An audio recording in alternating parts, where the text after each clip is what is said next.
Good morning, I am in Surprise View car park. I made it here in 23 minutes from home.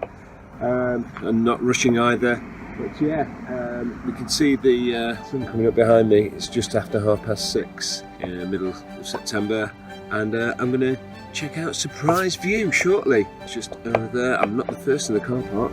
There's some keen photographers, I guess, come in. But yeah, just off to that beyond the gate, and let's go out and check Surprise View.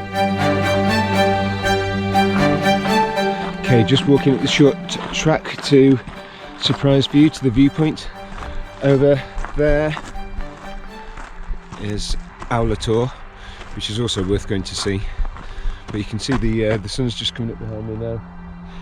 Going to get some beautiful views here. I'm not going to check out Owlator today. I'm going to go over to Stanage and try and catch it whilst there's no one around. Okay. And the sun's just come up. Absolutely beautiful now. Bathing the whole of Derbyshire Valley in sunshine. So if you're coming on the road, you just come down there